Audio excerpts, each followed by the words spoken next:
I was about 10 and my sister was 11 or 12, my mother told us this story. She said she was around 4 or 5 years old at the time. My grandmother, her mother, lived in a trailer back then. She'd arranged their beds right next to the window, which, as it turned out, was a mistake. It was a weekday. Grandma worked during the day, and when night fell, they both went to sleep. Then, sometime in the middle of the night, my mother woke up. She saw a man standing outside of her window, staring straight at her. Terrified, she ran to my grandmother's room and said, "There's a scary man outside the window." But Grandma didn't believe her. She told her to go back to bed.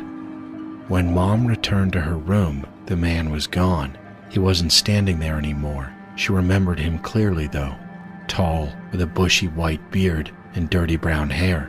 His clothes were filthy, light brown pants and a jacket, like someone who'd been living on the streets.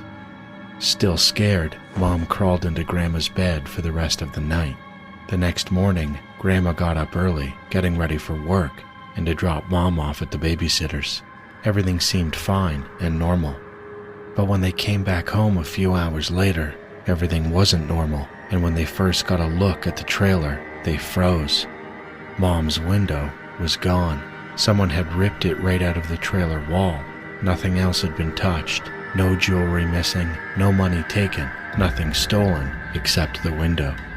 Grandma didn't wait around. They packed up and moved in with Grandma's grandparents soon after. The man was never seen again, and that's what's always haunted me.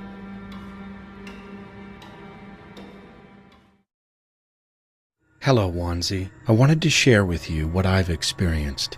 It happened a long time ago when I was about 10 years old. Back then, I was living in a small house where all the rooms were connected to each other. Since we didn't have enough space, my 2 brothers would sleep in one room while I, my mom, and my little sister shared another. It was late one night, around 3 in the morning, and I was still awake watching cartoons on our old TV. Then, the door to my room slowly opened. Standing there was one of my brothers, but even with the light from the TV, I couldn't see his face. His entire body was just a black silhouette. As a kid, I didn't think much of it. I figured the light was maybe just playing tricks on my eyes. He sat down on the edge of the bed beside me without saying a word. His face turned toward the TV.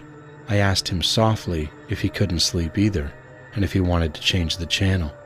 But he never responded. He just sat there, perfectly still, not moving a single muscle. That was strange, because my brother could never sit still. He was always fidgeting, always shifting around. But this version of him didn't even blink. After a while, I needed to use the bathroom.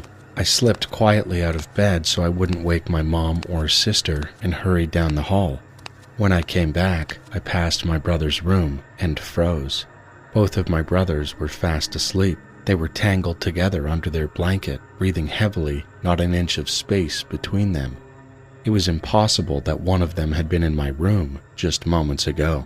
My heart dropped. My hands started shaking, but somehow I forced myself to move. I ran back toward my room. The bed was empty.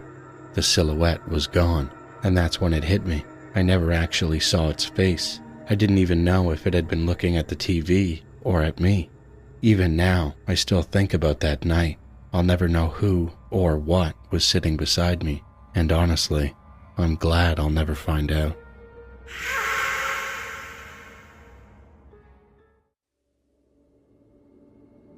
Hey Wanzi, I'm going to share a really scary experience I had at my school. My school looks totally normal. Bright hallways, the usual classrooms, nothing weird about it. But over the years, there have been a few strange stories that have gone around.